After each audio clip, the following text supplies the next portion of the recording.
Hola, ¿qué tal? Buenas tardes a todas y todos.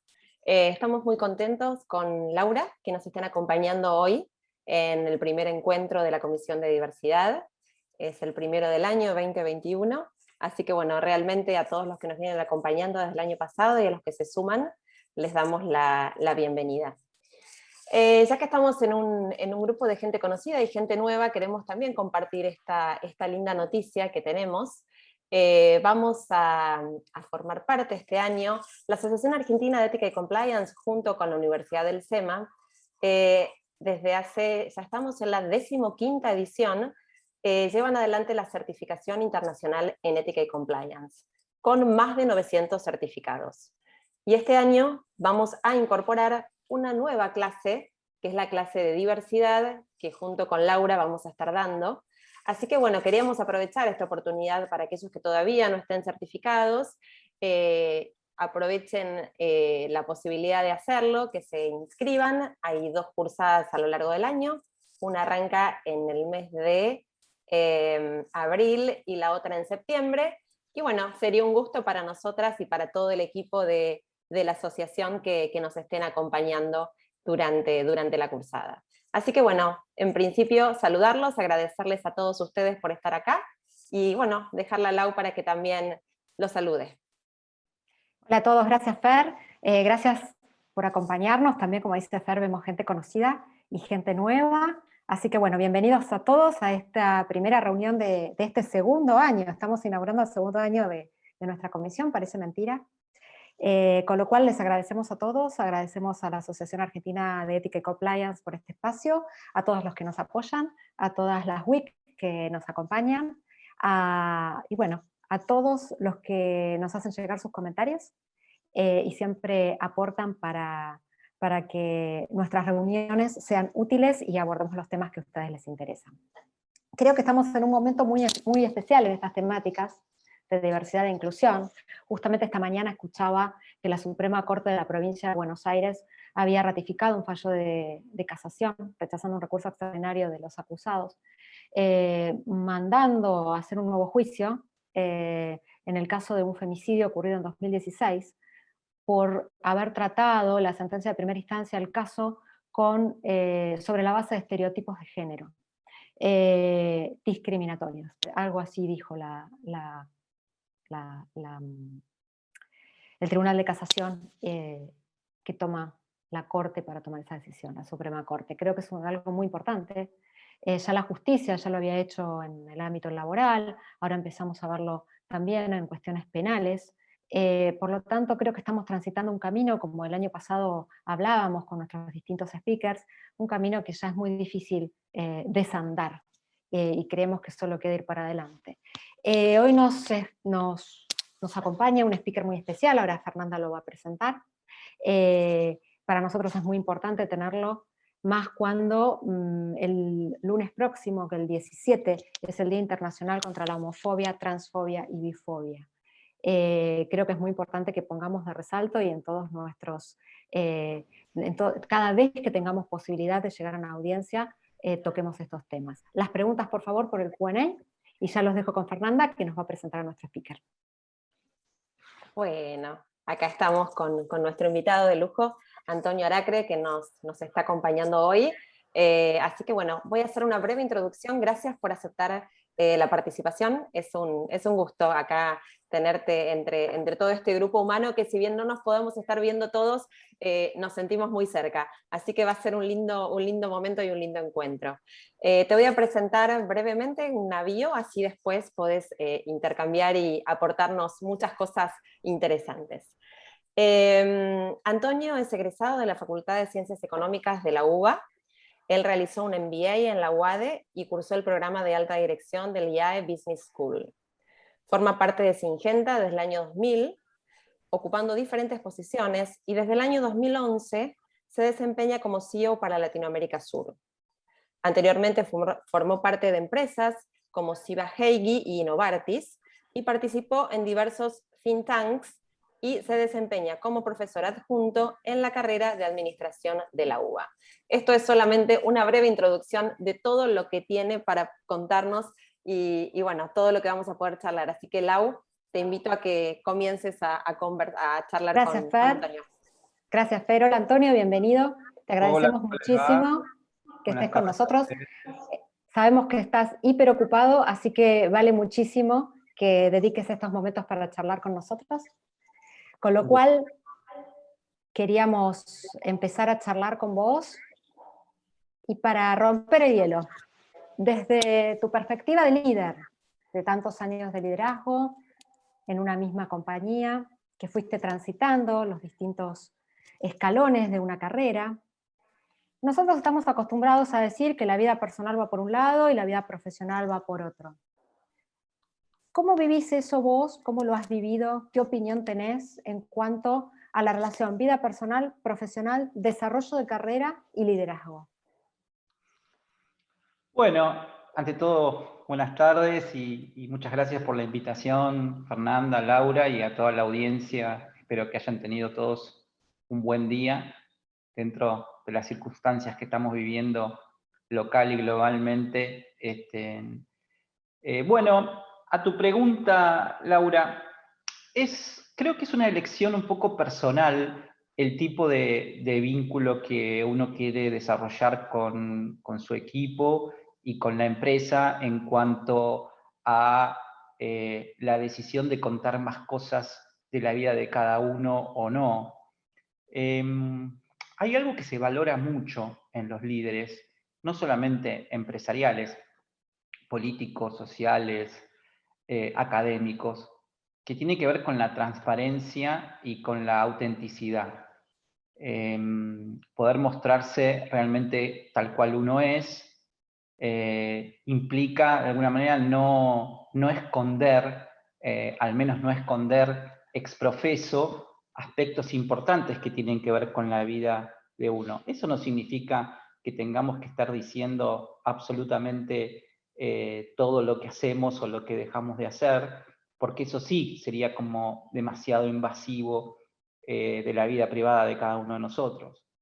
Pero me parece que contar cosas fundamentales que tienen que ver con quiénes somos y cómo somos hace al rol que desempeñamos, y la gente valora esa transparencia y esa claridad con la que podemos enfrentar al mundo y vincularnos con nosotros. En mi caso fue un viaje un poco distinto. Yo salí del closet hace un poquito menos de 10 años, estando en esta compañía, y lo hice. Alguien me podría preguntar, bueno, ¿por qué no lo hiciste hace 20 años en lugar de 10? Creo que la sociedad y las organizaciones evolucionaron mucho en estos últimos 10 años, ni hablar de cuando yo tenía 20 o 30 a lo que soy. Las instituciones educativas, una cosa era lo que pasaba en los colegios, en las escuelas, cuando yo era chico, iba a la primaria o al secundario, una cosa, y otra cosa es lo que pasa hoy. Creo que aún hoy sigue siendo muy importante trabajar sobre ciertos temas con los sectores docentes y directivos. La cuestión del bullying es una cuestión muy, muy compleja. En los trabajos también pasa, pero se llama mobbing y tiene otros componentes, si bien los efectos psicológicos son tan nocivos en un caso como en el otro, pero las marcas y las cicatrices que te quedan de chico son más fuertes, más difíciles de borrar. Los chicos son seres más vulnerables y por lo tanto ese sufrimiento queda como más atascado. No se sabe mucho todavía por qué algunos desarrollamos una resiliencia más fuerte y otros no. No está muy claro con qué se relaciona eso, si tiene que ver algo del contexto o es algo de la naturaleza de cada uno, de cómo haces para fortalecerte en esa adversidad y decir, bueno, yo igual, a pesar de todo lo que me dicen, voy a poder demostrar mi valor o voy a poder mostrar que soy alguien que vale la pena, y por ahí otras personas se hunden en un sufrimiento o en una situación difícil, en un pozo difícil de salir.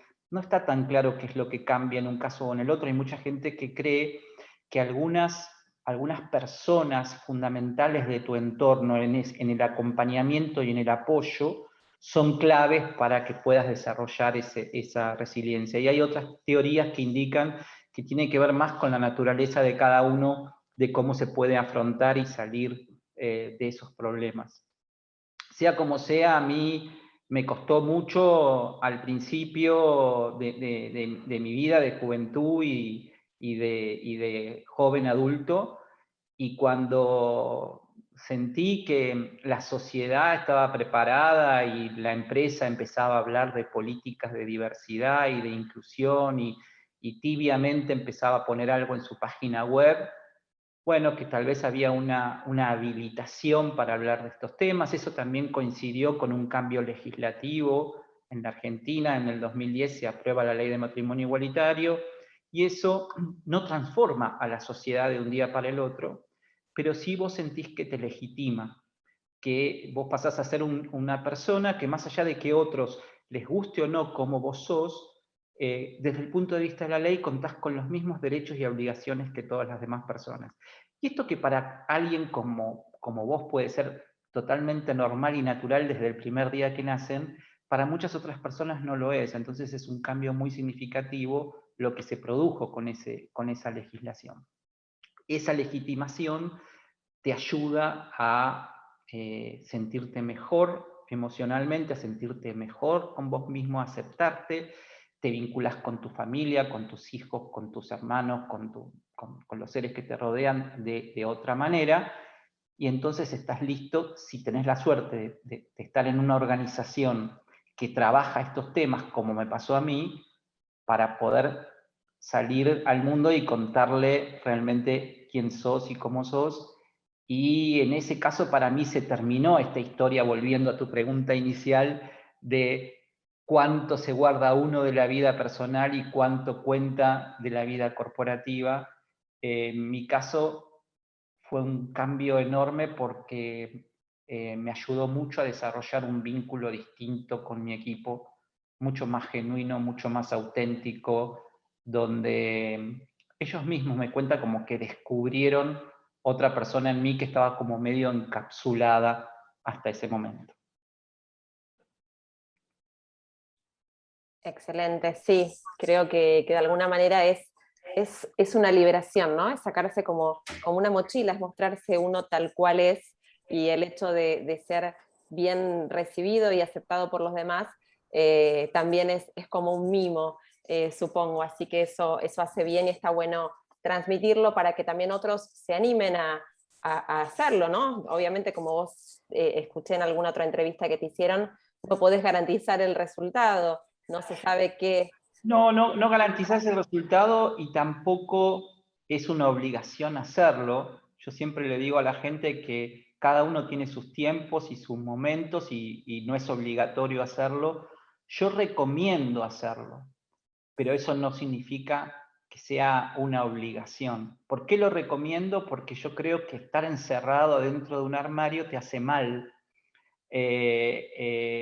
Pones mucha energía en ocultar algo de tu vida que no tiene nada de malo, cuando esa energía la podés canalizar en otra cosa. Y si alguien no te acepta, en tanto vos te aceptes, no es un problema tan grande, porque digamos, en la vida siempre vas a encontrar alguna persona que no le gustes. A alguno le puede pasar porque es gordo, a otro le puede pasar porque es gay, a otro le puede pasar porque es morocho, y a otro le puede pasar porque es pobre. Hay miles de razones por las cuales los seres humanos discriminan a otras personas, pero el problema mayor lo tiene más que nada el que discrimina al otro y no el discriminado, porque en esa bolsa somos muchos los que estamos metidos por alguna u otra razón. Y la verdad que recomiendo ser lo más auténtico, porque hace bien a la salud mental, básicamente por eso. Correcto.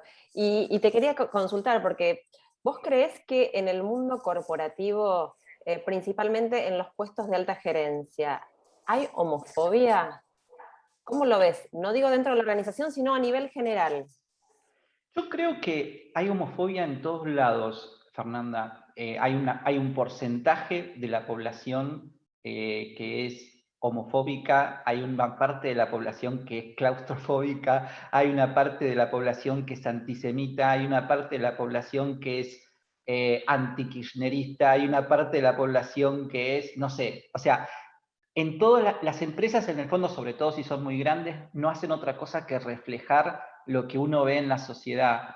Y hay una parte de la sociedad que es un poco autoritaria, y hoy quizás se ve como un poco más recrudecido ese factor. El mundo se está como volviendo un mundo más agresivo, un mundo donde nos cuesta escuchar al otro, empatizar con un punto de vista que no coincide con el nuestro, como que el que piensa diferente es más un enemigo que un contrincante o alguien con el que yo me puedo sentar a debatir.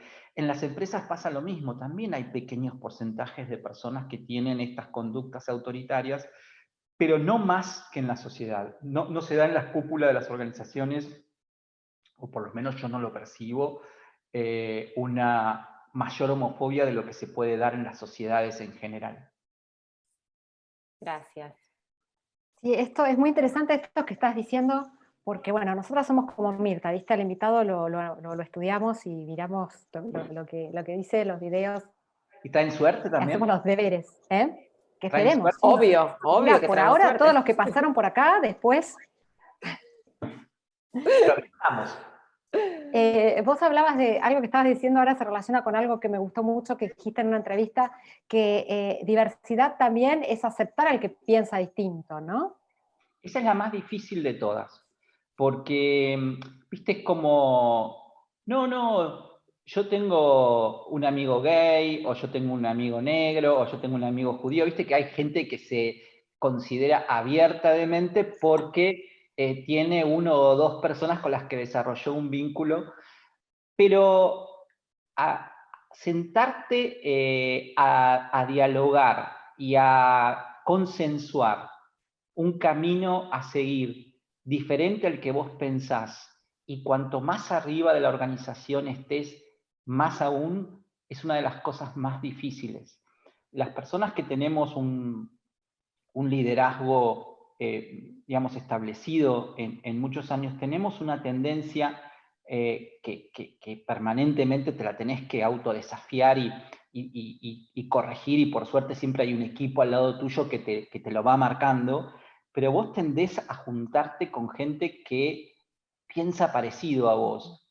Es lo que se llama afinidad, y no es algo que lo haces a propósito, sino que lo haces naturalmente. Tenés una entrevista para elegir a alguien, te traen 3, 4 personas y te vas a sentir más cómodo con uno que con los otros 3, y capaz que ese uno te sentiste más cómodo porque piensa más parecido a vos, o siente o se expresa más parecido a vos, y eso no lo hace mejor, ¿no? Entonces, las organizaciones más exitosas son las que tienen en su seno directivo personas que piensan con gran diversidad. Entonces los debates y las discusiones son mucho más ricas y se analizan muchas más posibilidades y variantes, que hace que todo esté mejor estudiado y mejor analizado. Cuando un grupo directivo piensan todos igual, lo más probable es que en algún momento se estrellen, porque todos van a ir para un lado y nadie va a ser capaz de desafiar al otro sobre un pensamiento alternativo. Tal cual, y esta es la relación no con la innovación, Bueno, es que diversidad e innovación.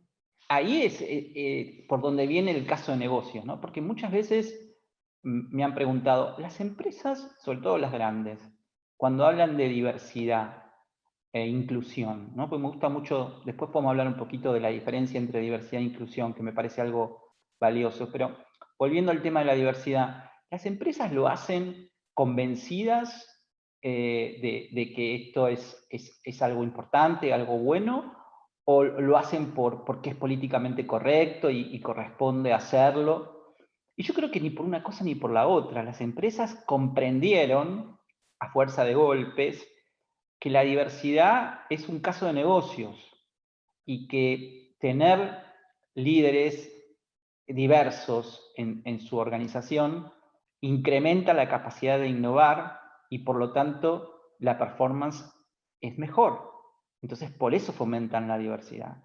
Y esto no es algo que tiene que ver con los derechos humanos, digamos, colateralmente mejora la percepción que tenemos todos de trabajar en un lugar donde todos somos aceptados por lo que valemos intelectualmente o actitudinalmente, y no por nuestros genes o por nuestras características físicas o psicológicas. Entonces, desde ese lugar hace que nos sintamos mejor, pero la verdad es que las organizaciones tienen atrás de esto un modelo de negocios muy probado.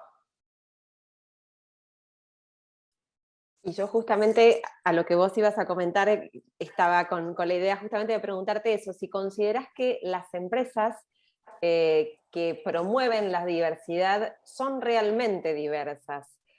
O sea, si realmente son, perdón, si son realmente inclusivas, o sea, promueven y establecen políticas de diversidad, pero después en la práctica, cuando llegamos a los papeles, o sea, ¿realmente son inclusivas? ¿Tienen esa esencia? Algo lo estuviste diciendo, pero bueno, querías también vos un poquito entrar en ese tema y me parece que es súper interesante.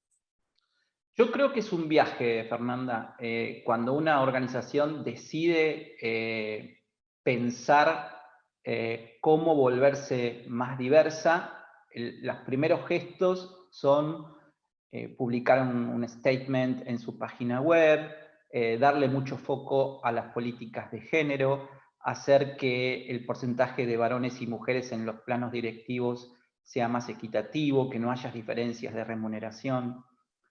Eso es como la primera etapa del viaje de la diversidad. No todas las empresas son inclusivas, y ahí es donde se pierde el caso de negocio, porque la diversidad en sí no te genera una capacidad de innovar y de ser una mejor empresa si realmente vos no incorporás dentro de tu modelo de toma de decisiones esa escucha y esa participación igualitaria de todas las personas que forman parte de la organización. Y para esto, entonces, ahí es donde cambia esta cuestión de la inclusión. Durante muchos años, y no estoy hablando hace 20, quizás hace 10 años, los líderes latinoamericanos en las compañías multinacionales eran vistos como provenientes de una región que no era equiparable a Norteamérica o a Europa, ¿no? Había como un sesgo ahí de que, bueno, Latinoamérica o Asia, ¿viste?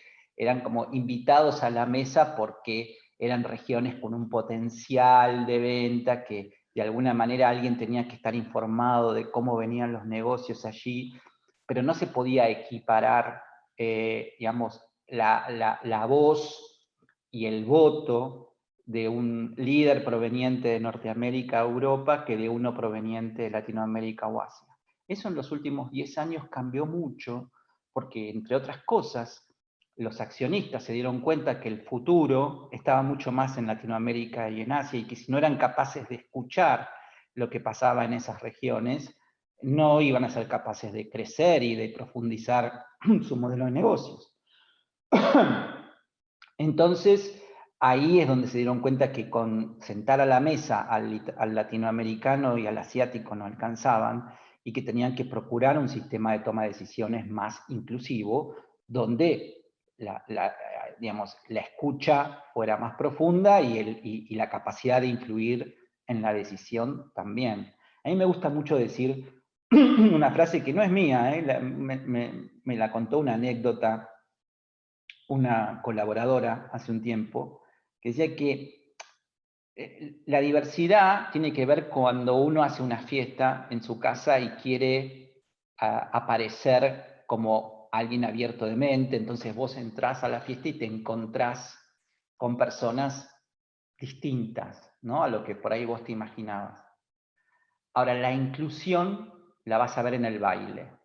¿Quién saca a bailar a quién? Ahí es donde te das cuenta realmente si hay un disfrute del que es diferente a mí, o si simplemente son las apariencias de que tenemos un poco de todo.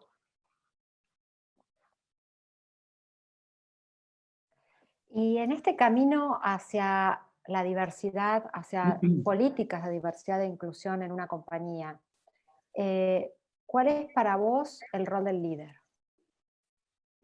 porque es importante la cultura, ¿no? Más allá de Claro. venimos y ponemos una política, no, tenemos que tener una real cultura. Es como que todo empieza ahí, Laura. O sea, algo que tiene que ver con setear el tono, ¿no? El tono inicial, el puntapié, el que dice, de ahora en más, esto no puede seguir así. De ahora en más, esto lo vamos a manejar de esta y de esta forma. Es el líder de una organización. Él no se va a encargar de implementar todas las políticas, no va a ser la persona que elija los cambios que se van a hacer en las distintas posiciones de manera que el plano de diversidad se concrete en la práctica, en las organizaciones, pero sí es el que va a dictar el lineamiento claro de cómo quiere ver la compañía en 5 años, y de esa manera su equipo va a trabajar para eso. Y cuando ve que las cosas se apartan o que no están pasando aquello que se esperaba que ocurra, interviene y hace las modificaciones para dejar en claro cuáles son sus objetivos y qué es lo que realmente busca, ¿no? Me parece que es muy importante el rol del líder, tanto en lo que tiene que ver con todas las cuestiones vinculadas a la transparencia y al compliance, como también con las cuestiones de la diversidad. Perfecto, correcto. Y en tu caso particular, en Syngenta, en donde estás trabajando hace tantos años, que de alguna manera nos comentaste que cuando empezaste a ver que se empezaron a implementar o que en la página o empezaba ya a hablarse del tema y estaba un poco más instaurado, te animaste a levantar la voz y decir lo que querías decir. ¿Cómo se implementó? O sea, ¿cuáles son las políticas o cómo lo trabajan en la práctica, ¿no? Si nos podés contar un poquitito cómo se trabaja la diversidad en Syngenta, cómo lo llevan adelante, si tienen políticas para erradicar la violencia de género, un poquito el caso concreto, ¿no? ¿Cómo podemos ayudar al resto de los que están escuchando en la audiencia? Bueno, en las empresas la violencia de género no se da en general en el formato que conocemos como violencia de familia o violencia doméstica, porque es un ambiente mucho más controlado y mucho más monitoreado, pero sí se da lo que se conoce con el nombre inglés de harassment, que ahora no me sale la traducción al castellano de esto. Acoso sería. Acoso, gracias Laura. Y acosos, digamos, desde el punto de vista psicológico, que tiene que ver con el maltrato, con el destrato, como esta cuestión del mobbing, de tener un punto fijo al que siempre trato mal o trato de humillar, o incluso acoso sexual en algunos casos extremos o no tan extremos. En esto, en el caso de mi compañía, tengo la suerte de que la compañía a nivel global tiene una política muy clara de tolerancia cero. En estos aspectos no hay ninguna posibilidad de transar con estas cosas, y el que atraviesa esa situación se va de la compañía, así sea la persona más inteligente y más exitosa desde el punto de vista del negocio. En cambio, hay otras cuestiones que tienen que ver con la diversidad, que de repente, no sé, alguien contó un chiste inadecuado en un ambiente diverso, y tal vez no lo hizo con la intención de molestar o de agredir o de ofender a nadie, sino porque son prácticas que forman parte de la cultura, que con el tiempo tenemos que ir deconstruyendo y formando y entrenando para que todos nos podamos respetar y entender que hay algunas cosas que no necesariamente nos causan gracia a todos. En ese devenir de cuestiones, a veces hay que hacer una capacitación y hay que tener algún tipo de tolerancia al comienzo. Y ese es el camino que hacen las empresas al principio.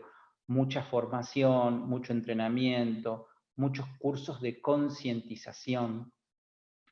Yo al principio era como que veía que la compañía globalmente se movía con diversidad en la cuestión de género. Diversidad de género era el foco, 90% era género. Y como a mí la diversidad me atravesaba por otro lugar, empecé a molestar bastante a los niveles de la casa matriz, diciendo que, bueno, que era importante la diversidad de género, pero que no era el único driver de la diversidad y que había que empezar a mirar otras cosas.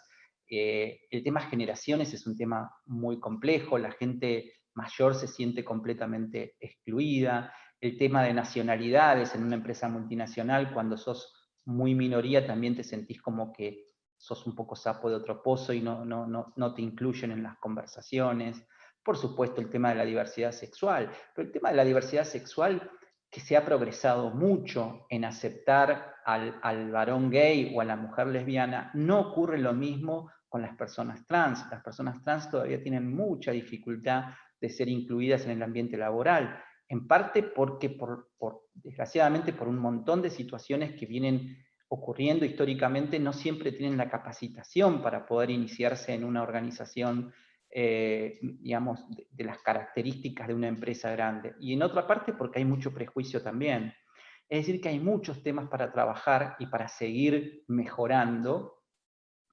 Yo siempre me río porque muchas veces ocurre cuando llega junio, en Argentina es más en noviembre, y se producen las marchas del orgullo, que siempre aparece gente que dice, pero ¿por qué el orgullo? Nosotros no tenemos un orgullo heterosexual, ¿no?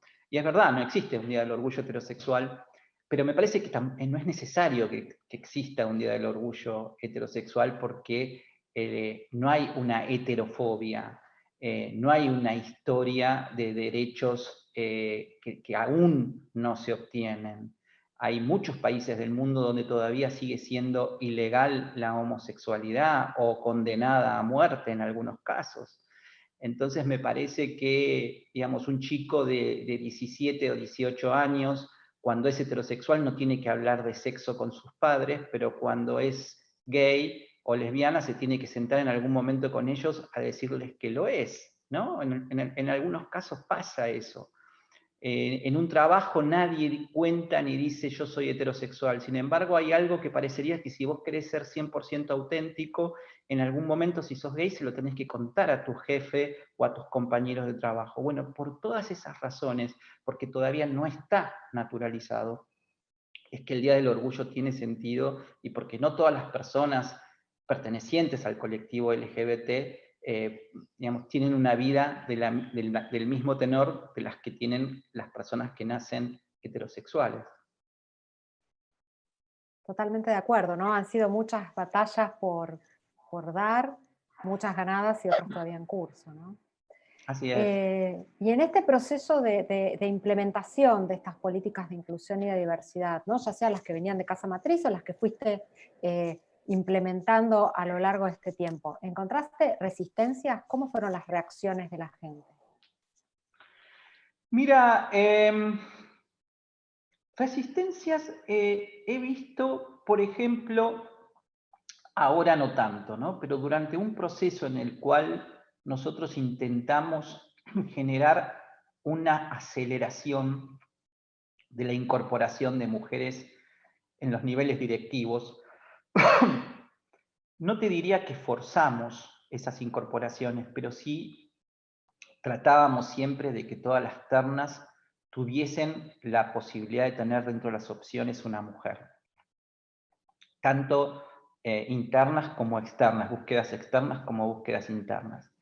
En ese devenir de cosas, muchos varones a veces sentían que no tenían las mismas posibilidades que una compañera mujer, porque incluso a igualdad de performance, con el objetivo de tener cada vez más mujeres en los niveles directivos, se les ofrecía más esas posiciones a las mujeres que a los varones.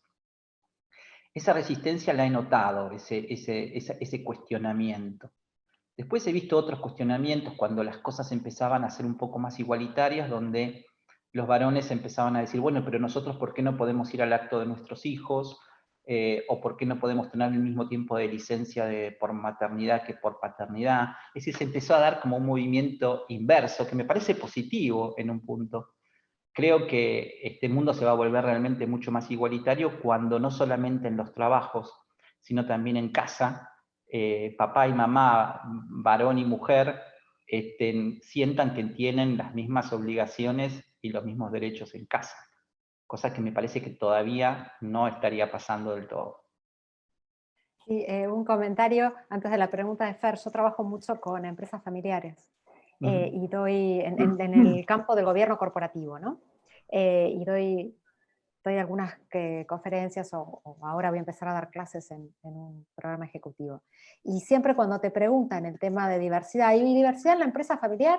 Y bueno, la familia y la empresa familiar es como que son todo uno, ¿no? Lo de la empresa va a la familia y lo de la familia va a la empresa. Entonces, ¿qué pasa en la familia? Lo que pasa en esa familia va a pasar en la empresa. Ni más ni menos.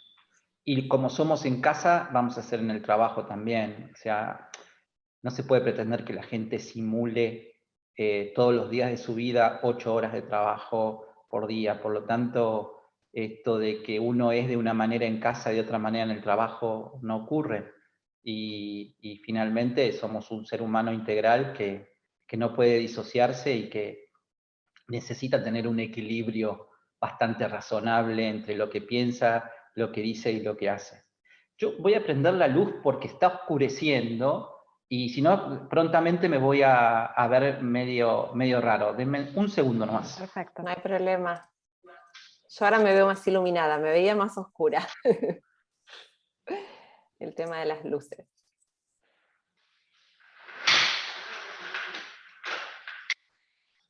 Aprovechamos y los invitamos a todos para los que quieran hacer preguntas. En breve nosotros vamos a terminar la entrevista y están todos invitados para a través de Q&A o preguntas y respuestas hacer las preguntas para Antonio, que ya en breve se las va a contestar. Pero no me quiero quedar, tenemos un par de cositas más para preguntarte. En la organización, ¿cómo es en la práctica? ¿Quién implementa o quién primero define esas políticas? ¿Quién las implementa?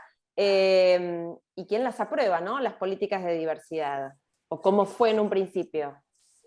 Mirá, hay un comité de diversidad e inclusión global que define las grandes políticas en general y las prioridades que cada año se van a impulsar dentro de ese comité. Eso después baja a uno por cada región, donde se tratan de que los distintos países que pertenecen a una región no tengan diferencias abismales, y acá siempre hay algún tipo de conflicto porque las cuestiones culturales no nos atraviesan transversalmente de la misma manera. Entonces, qué sé yo, en China hay cosas, o en India, que no son iguales que en Estados Unidos o en Alemania. Argentina y Brasil tienen muchas similitudes, pero en algunas cosas no. Entonces ahí tratamos de ecualizar un poco estas cosas y dejamos siempre librado algún grado de libertad para que los países puedan implementar algunas iniciativas con un ritmo o con una velocidad que más se ajuste a su realidad cultural. Creo que más o menos te diría que eso es así, y creo que la novedad en materia de diversidad e inclusión es que las empresas están mucho más abiertas a que participen en esos comités distintos sectores de la pirámide poblacional de las empresas. No es algo tan directivo y jerárquico, sino bastante más democrático y participativo, donde lo que vale más es la pasión y la intensidad que vos le quieras poner y la buena energía a ese tema y lo que sientas que puedas aportar, y en función a eso, entonces ves un montón de gente que pide pertenecer al comité, pide traer ideas y se siente cómoda y contenta de poder participar en eso. Clarísimo. Y tanto en este comité de diversidad que estabas comentando recién, como en el diseño, la implementación de las políticas, ¿qué rol tiene compliance? Es una buena pregunta porque hay algunas personas que confunden el área de compliance con el área de diversidad e inclusión, que no es un área. Ahí está el tema. Compliance es un rol. Hay un rol de compliance en algunas empresas por su tamaño, confluyen dentro de auditoría interna, en otras no, pueden tener más de una persona, pero es un área con una función específica, compliance, regula sistemas de control, se asegura que todos los esquemas de denuncia funcionen bien, investiga las denuncias, propone políticas e incluso algunas veces sanciones.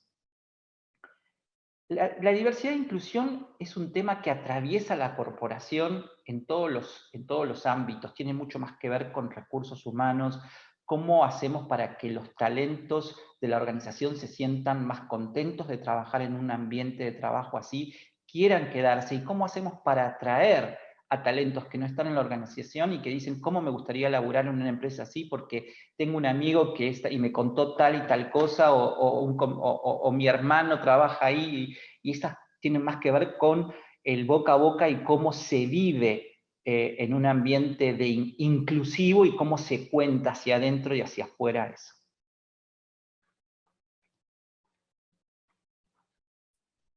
Genial, perfecto. Y yo tengo otra pregunta con respecto a los sesgos. ¿Vos considerás que los sesgos inconscientes son una barrera a la diversidad? Y los sesgos inconscientes son una barrera para la diversidad, son una barrera para tu desarrollo como persona, como ser humano, son una barrera a poder desarrollar vínculos sanos con otras personas.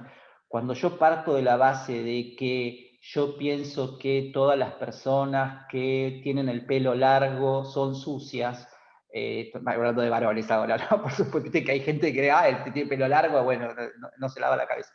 Bueno, qué sé yo, ¿viste? Es como muy difícil trabajar, es un trabajo personal muy grande el que tiene que hacer cada uno para poder vencer todos esos prejuicios.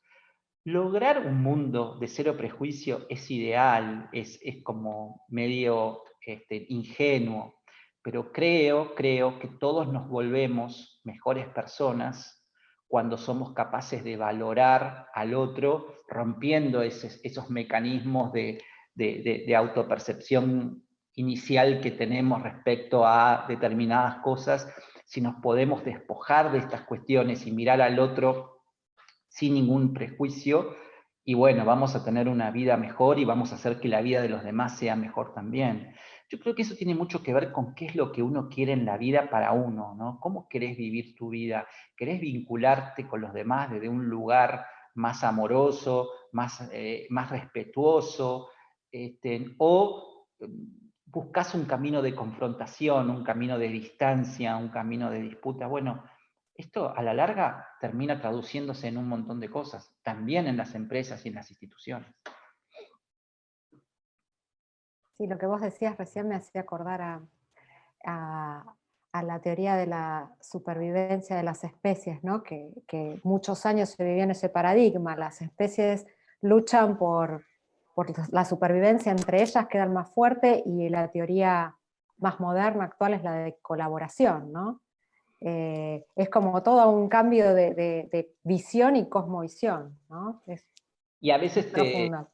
Y a veces te frustrás y te deprimís cuando ves el mundo, ¿no? En plena pandemia, y decís, bueno, este mundo está actuando colaborativamente, está rompiendo ese paradigma viejo de que alguien se puede salvar solo porque total, no sé, yo soy Estados Unidos, entonces vacuno a toda mi población y ya me quedo tranquilo, adquirí la inmunidad de rebaño, hago la vida normal, pero resulta que en África se están muriendo porque no tienen vacunas, y te vienen 3 o 4 personas de África un día y te contagiaron a vos de vuelta porque no pensaste que el mundo es una pequeña, gran aldea y que salvarse solo no es una opción.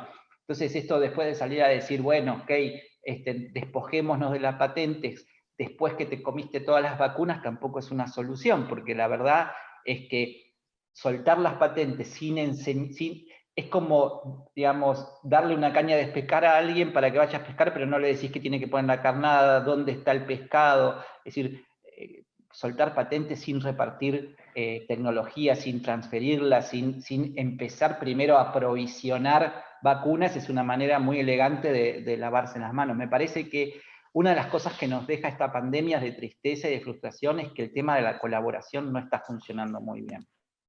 Totalmente de acuerdo. Y última pregunta de nuestro lado, y ya vamos a las preguntas de la gente que nos acompaña. Vos, por tu rol y por el tipo de compañía en la que trabajás, manejás mucho la noción, el concepto de sustentabilidad, ¿no? ¿Cómo ves el tema de inclusión en la dimensión social, la dimensión económica? Mira, el año pasado hice, con el tema de que estuvimos mucho tiempo encerrados, pero literalmente encerrados, con restricciones mucho más fuertes que este año, me dediqué a hacer muchos vivos por Instagram. Y en algunos de estos vivos me crucé, positivamente lo digo, no de cruzarse, de enojarse, sino me entablé un diálogo con gente del palo ambientalista, muy duros algunos de ellos, ¿no?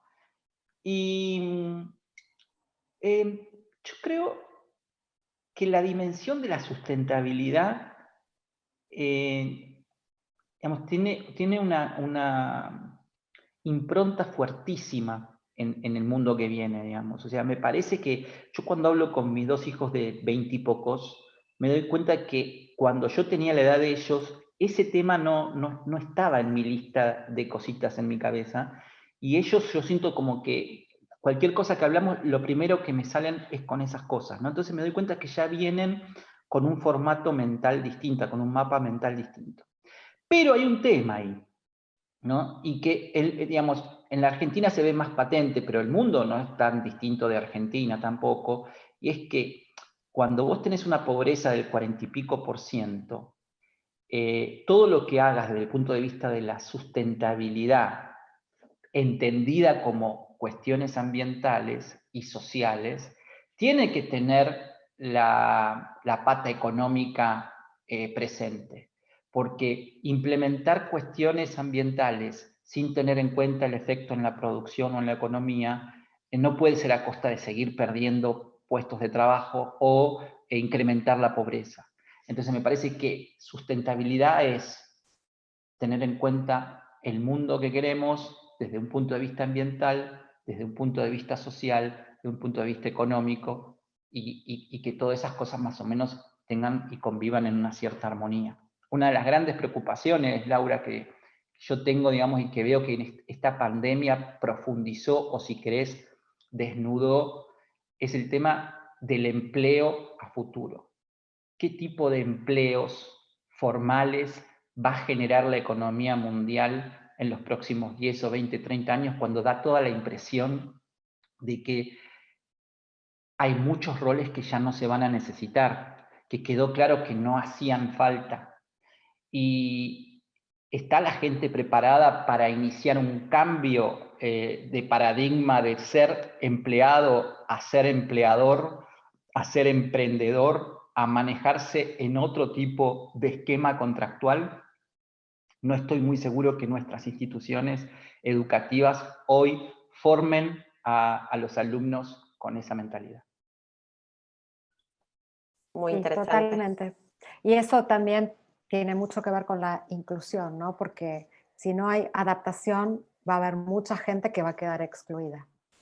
Así que Así es. bueno, Far, ¿querés empezar con las preguntas? Bueno, sí, que hay varias preguntas que tenemos para vos, Antonio. Acá te preguntan lo siguiente. Dice, ¿qué mediciones emplean para tener indicadores de evolución de los temas de diversidad e inclusión?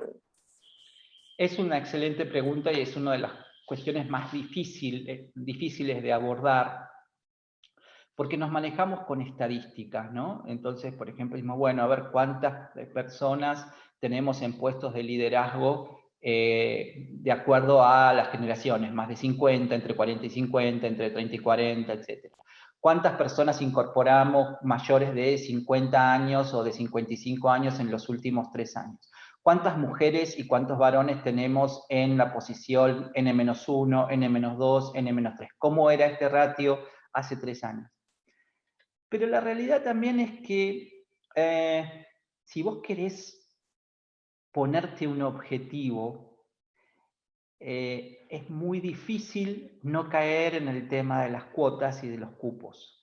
Y ahí hay toda una discusión de cuánto contribuye a generar un ambiente y una cultura verdaderamente que promociona la cuestión de la diversidad y la inclusión, y cuánto de esas cosas se ven como un tema forzado, donde muchas veces hasta las mismas mujeres se sienten molestas de incursionar en ese esquema organizacional porque caes en la cuenta de que por ahí no sienten que fueron promovidas porque se merecen esa posición, sino porque tenían que caer dentro del cupo, dentro de la cuota. Y es una gran discusión no saldada, donde hay muchos que dicen y que opinan es la única forma de progresar, al menos en un comienzo, y hay muchas personas, la otra mitad de la biblioteca, que dice no es la forma adecuada porque no construye cultura de aceptación.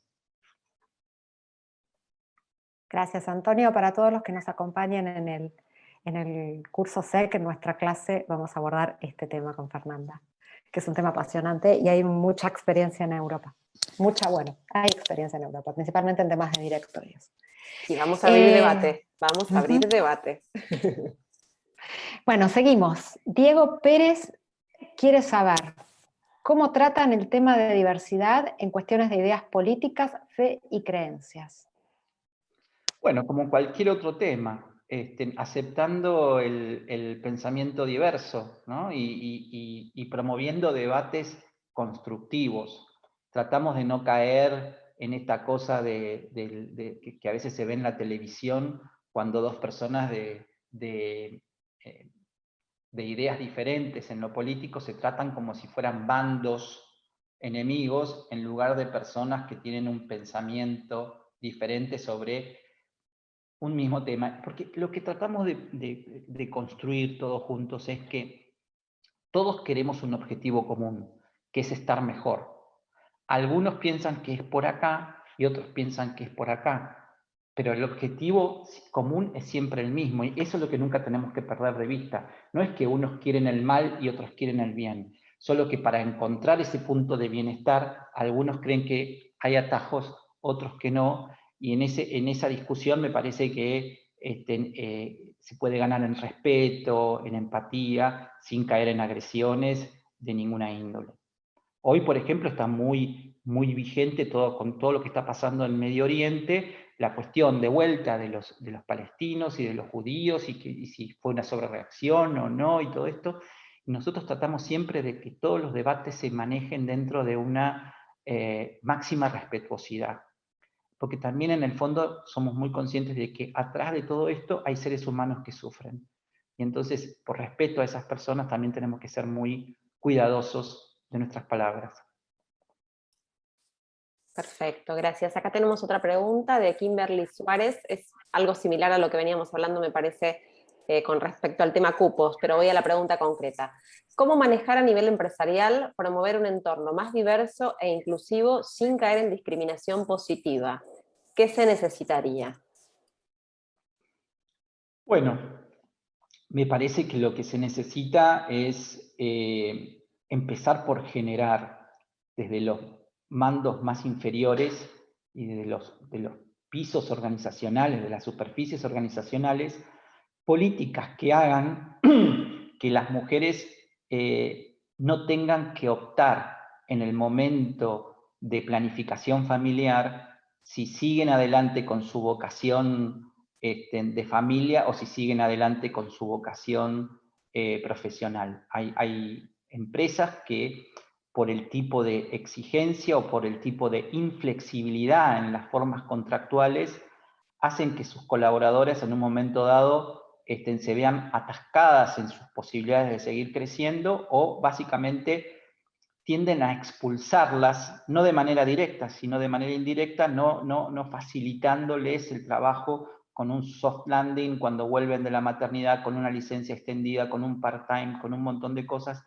que haga que durante X cantidad de años esa mujer siga conectada muy profundamente a su trabajo, a las instancias laborales y de carrera, pero tal vez con un ritmo horario que le permita compatibilizar lo que está pasando en casa. Cuando la mujer se siente acompañado en eso, vos llegas a los 40 y pico de años y tenés que elegir gerentes, y ya no tenés un problema de decir, ¿por qué de 10 posiciones tengo, digamos, tengo que cubrir esta posición y tengo 8 candidatos varones y ninguna mujer? Y porque de los 30 a los 40 te quedaste sin mujeres en jefaturas, básicamente. Bueno, esto tenés que evitarlo que pase. Y la manera de evitarlo es precisamente generando un ambiente donde la mujer se sienta acompañada en todo ese proceso. Muchas gracias, Antonio. Esto creo que algo ya hablamos, pero Vanessa Velotti nos comenta, contando con un comité de ética y compliance y otro de capital humano en la empresa, ¿en cuál entienden más ajustado tratar los temas de diversidad e inclusión? Considerando que las cuestiones de diversidad e inclusión también abarcan temáticas de capacitación, licencias, atenciones tempranas, etc. Sin duda para mí en capital humano. O sea, yo creo que ver el tema de la diversidad como un tema de compliance es estigmatizarlo un poco y pensar que siempre va a tener una connotación de denuncia, negativo. El tema de diversidad hay que utilizarlo para inspirar a la gente, para atraer talentos, para retenerlos, para que se sientan más cómodos y felices de trabajar donde están trabajando, incluidos. Eso es típica función de recursos humanos, de hacer que la gente se sienta bien. Correcto, coincido. Antes de hacer la pregunta, ¿y cómo ves en realidad desde compliance, o sea, quizás el trabajo no en equipo? Porque yo lo veo desde el departamento como promover, nosotros tratamos de promover la ética y los valores, y una manera de promover la ética y los valores es siendo inclusivos. Entonces quizás un trabajo en equipo con un líder ético, un gerente de recursos humanos, siempre trabajando en equipo salen las cosas mejores, ¿no es cierto? Quizás compliance no desde lo que es el canal de denuncia o el compliance más duro, más rígido, sino quizás la parte más soft podría llegar a ser un complemento o una ayuda, ¿no? ¿Cómo lo ves vos eso de un trabajo?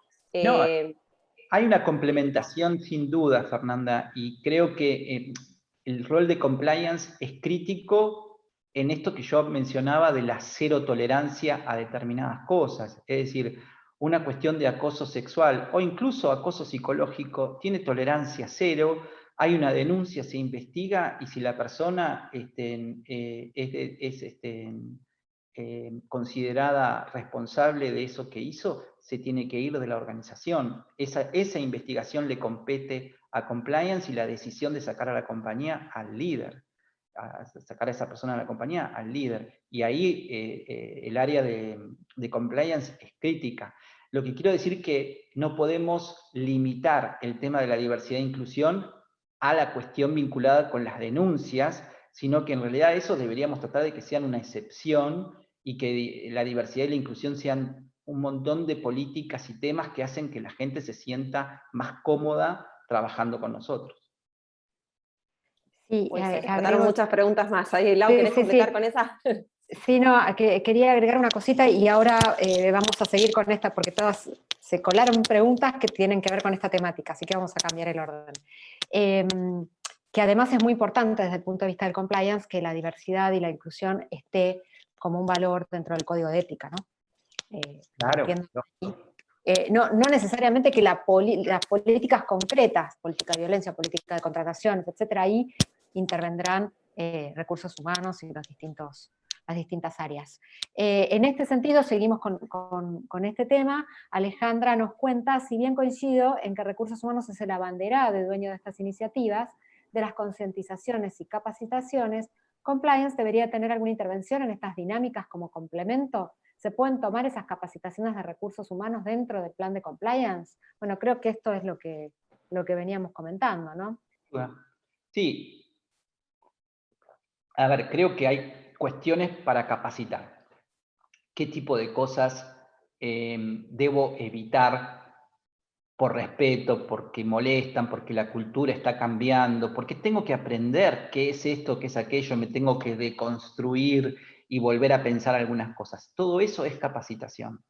La falta de respeto, la discriminación, la violencia, sexual o psicológica no se enseñan. Eso es bastante intuitivo y lógico y todo el mundo sabe cuando está haciendo algo mal y ahí es salida. Perfecto, correcto. Antonio, acá tenemos una pregunta de Florencia Biaut. Ella quiere preguntar, dice, ¿qué pensás sobre los casos donde los mandos altos, si bien son ocupados por una mujer, no significan que tengan perspectiva de género? Es un tema interesantísimo. ¿Por qué pasa eso? Porque muchas veces las organizaciones promueven un estilo de management y una cultura machista. Y hacen que algunas mujeres se vean forzadas a copiar determinados estilos de liderazgos para poder agradar a la organización o encajar en la organización. Entonces, ahí perdemos justamente la riqueza de la diversidad, que es lo que me trae una líder mujer, que son cosas, por suerte, distintas a las que trae un líder hombre. Tal vez dentro de 10 años las diferencias culturales cambien un poco y no sean tan notables, pero hoy una mujer escucha distinto que un varón, en general, ¿no? No quiero generalizar. Entonces, ¿qué pasa? Si vos tenés una empresa que fomenta esa cultura machista, muchas veces logran puestos directivos mujeres que actúan como si fueran un varón en términos de sus mapas mentales. Y ahí no tiene nada ni de malo ni de bueno, pero perdemos esa perspectiva de diferencia, de enriquecernos, que nos traería que llega a esa posición una mujer que no tuvo que sobreadaptarse al mundo de varones para poder llegar. Es medio difícil de explicar esto, pero yo creo que, no sé si lo logré o no. Clarísimo. Clarísimo. Sí, súper, sí. ¿Cómo interactúa el departamento y área de responsabilidad social empresarial? Bueno, hay distintas formas. Nosotros, por ejemplo, tenemos un programa con escuelas, escuelas rurales, Cultivando Solidaridad se llama el programa, que tiene más de 10 años, donde los empleados se involucran y se embanderan con alguna escuelita. A alguno le toca el de Misiones, otro el de Córdoba, otro de Corrientes, otro de Santiago del Estero. Por ejemplo, a mí me toca la de Rojas, provincia de Buenos Aires. Ahora con la pandemia no los olvidamos para nada, porque siempre le mandamos un montón de cosas, pero estamos pudiendo viajar menos, porque en general siempre vamos 2 o 3 veces por año. Además de llevarle cosas a los chicos, nos quedamos todo un día ahí, compartimos cuestiones. A mí particularmente cada vez que voy me llena el alma, o sea, es mucho más lo que recibo que lo que llevo, digamos, no tiene comparación. Y ese es uno de los programas que nos gusta mucho porque la gente se involucra, participa, por supuesto, Syngenta fondea todo eso, pero no es lo importante es la participación de las personas y cómo todos se sienten felices de hacer que la vida de estos chicos sea menos complicada. Y después hay un montón de programas que tienen que ver con las comunidades en las que estamos insertos, por ejemplo, donde tenemos una planta en Venado Tuerto, o en Santa Isabel, o en Córdoba, o acá en Vicente López, donde tenemos distintos frentes comunitarios en los que participamos y tratamos de ayudar en todas las cosas que podemos. Genial, bueno, perfecto. Y acá, bueno, tenemos 3 preguntas más. Marcela Gijena dice, ¿qué acciones en concreto han tomado en Syngenta para incrementar el cupo femenino en los cargos de dirección? ¿Existe alguna política o protocolo que establezca algún mínimo o un parámetro objetivo? No tenemos un cupo, creo que se refiere a eso, ¿no? Un número, supongo que debe ser un cupo. Aspiramos a que en 5 años este no sea un tema, digamos, donde tengamos que monitorear si el porcentaje de varones y mujeres en el ámbito directivo fue mejorando o no. Realmente queremos que dentro de 5 años, si es 60-40 o 40-60, sea por casualidad y no porque haya que mover la aguja para llegar a eso. Lo que sí tenemos son políticas muy proactivas para que todo lo que tenga que ver con el recruitment, con las promociones y con el acompañamiento a las mujeres en materia de licencias por maternidad, flexibilización, home office, horario flexible, etcétera, haga que las mujeres profesionales no sientan que en un momento de su vida tienen que apartarse, separarse de la carrera y quizás volverse a insertar 5 o 10 años después y quedan como descolocadas de esa carrera corporativa. Esto a nosotros nos ha dado muy buenos resultados y cuando hablamos con las chicas y con las madres, lo mismo que el tema de lactancia, salas de lactancias en la compañía y demás, ellas agradecen un montón porque consideran que es clave para ellas no sentirse mal o no sentirse a media máquina en los dos lugares. Quieren estar a full con sus cabezas en los dos lugares y para eso nosotros intentamos acompañarlas lo más posible. Gracias, Antonio. Desde Lima, Perú, nos saludan y preguntan ¿cuál sería una estrategia para comunicar sobre nuevas masculinidades? En general yo siempre pienso que el ejemplo en estos casos ayuda mucho. El tema de las nuevas masculinidades se aborda con cierta naturalidad. A mí me gusta compartir cuando cocino algo, no sé, por ahí me gusta hacer pan dulces en Navidad y llevo para compartir y les cuento a todos que los cociné yo. Está bien, ahora la cocina es una actividad un poco más, que no es tan limitada al género femenino, pero la pastelería todavía sí. Entonces, es un ejemplo de que, bueno, un varón no solamente hace asado, también puede hacer un rico pan dulce o una torta y compartirla en el trabajo, pero también pensarse como en un deporte, si compartís un deporte que de repente las chicas tengan su equipo de fútbol, de hecho lo tienen en Singenta, y las camisetas, y las acompañamos, y las vamos a ver. Es un viaje, me parece en esto lo más importante es no forzar a nadie a algo que no se siente cómodo, pero sí, digamos, marcar fuertemente todo lo que sean comportamientos tóxicos. Eso es lo que realmente tenemos que evitar. Una cosa es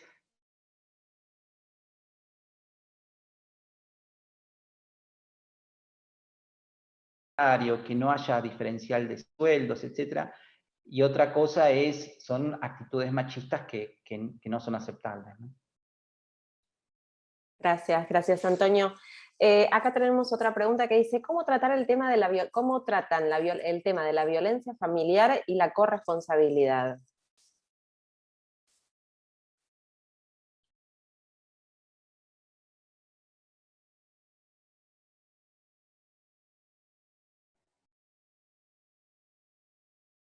Se nos fue Antonio.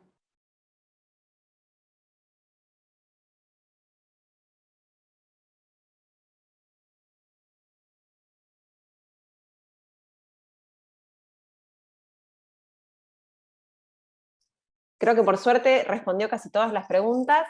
Hemos tenido un montón de preguntas del público que nos acompañó.